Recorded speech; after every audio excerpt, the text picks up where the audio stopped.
महाबलशाली, अपने विरोधी की आदि शक्ति को अपने अंदर समाहित करने की शक्ति धारण करने वाले महाबली बाली का घमंड कैसे हुआ चूर।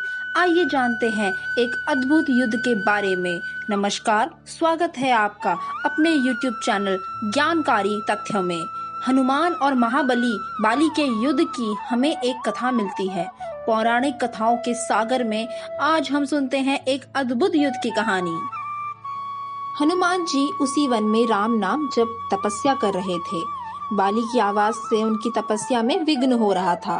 उन्होंने बाली से कहा, वानर राज, आप अति बलशाली हैं, आपका कोई सामना नहीं कर सकता, आपको कोई नहीं हरा सकता, लेकिन आप इस तरह चिल्ला क्यों रहे हैं? आपके कारण मेरी तपस्या भंग हो गई। मैं अपने प्रभु श्री राम के ध्यान में था। यह सुनकर बाली भड़क गया। उसने हनुमान जी को चुनौती दी और यहाँ तक कह दिया कि हे वानर, तू जिस राम की भक्ति करता है मैं उसे भी ध्वस्त कर सकता हूँ। प्रभु श्री राम के नाम का मजाक उड़ता देख हनुमान जी को क्रोध आ गया और उन्होंने क्रोधित होकर बाली की चुनौती को स्वीकार कर लिया। अगले दिन सूर्य उदय होते ही दोनों के बीच युद्ध का समय तय हुआ। अगले दिन हनुमान जी अपना गदा धारण कर युद्ध के लिए निकले ही थे कि ब्रह्मा जी उनके समक्ष प्रकट हुए। उन्होंने हनुमान को समझाने की कोशिश की कि वह बाली की चुनौती को स्वीकार ना करे, लेकिन हनुमान जी ने कहा कि उसने मेरे प्रभु श्री राम को चुनौती दी है। अपने प्रभु श्री राम के लिए तो मैं इतना कर ही सकता हूँ। ऐसे में अब यदि मैं उसकी चुनौती को अस्वीकार कर दूंगा तो ये विश्व क्या समझेगा कि ये कैसा राम भक्त है जो अपने प्रभु के लिए युद्ध भी नहीं कर सकता। इसलिए इसे तो मैं अब सबक जरूर सिखाऊंगा। यह सुनकर ब्रह्मा जी ने कहा, ठीक है, आप युद्ध के लिए जाओ, लेकिन अपनी शक्ति का 10वां हिस्सा ही लेकर जाओ। शेष अपने आराध्य के चरण में समर्पित कर दो। युद्ध से लौटकर यह शक्ति फिर हासिल कर लेना। यह सुनकर हनुमान जी मान गए और अपनी कुल शक्ति का 10वां हिस्सा लेकर बाली से युद्ध करने के लिए निकल गए। युद्ध के मैदान में हनुमान जी ने जैसे ही बाली के सामने अपना कदम रखा, ब्रह्मा जी के वरदान के अनुसार हनुमान जी की शक्ति का आधा हिस्सा बाली के शरीर में समाने लगा। इससे बाली के शरीर में उसे अपार शक्ति का आभास होने लगा।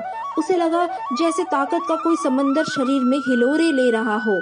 कुछ ही क्षणों के बाद बाली को लगने लगा जैसे उसके शरीर की नसें फट रही हो और रक्त बाहर निकलने ही वाला हो।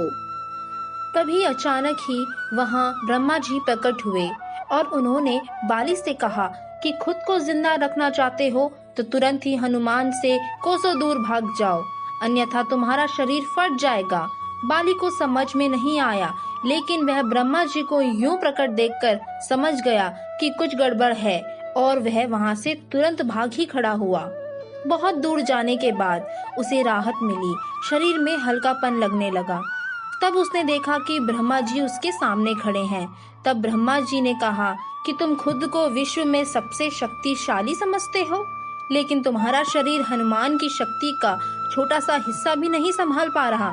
मैं तुम्हें बता दूं कि हनुमान अपनी शक्ति का सिर्फ 10वां भाग ही लेकर तुमसे लड़ने आया था। सोचो यदि संपूर्ण भाग लेकर आता तो क्या होता। बाली यह जानकर समझ गया कि मैंने बहुत बड़ी भूल की थी। बाद में बाली ने हनुमान जी को दंडवत प्रणाम किया और बोला, इतना बल होते हुए भी हनुमान जी शांत रहते हैं और राम भजन गाते रहते हैं, और एक मैं हूँ जो उनके एक बाल के बराबर भी नहीं हूँ और उनको ललकार रहा था। मुझे क्षमा करे हनुमान जी, मुझे मेरी गलतियों का आभास हो गया है और मुझे ये आभास कराने के लिए मैं आपका सदैव आभारी रहूंगा। तो दोस्तों, इस तरह हनुमान जी की शक्तियों ने बाली के घमंड को चूर चूर कर दिया। यदि आपको हमारी कहानी अच्छी लगे तो इसे लाइक और शेयर कीजिए, और ऐसे ही अनोखी और अद्भुत गाथाएं सुनने के लिए हमारे YouTube चैनल को सब्सक्राइब कीजिए। मिलते हैं अगले वीडियो में। धन्यवाद।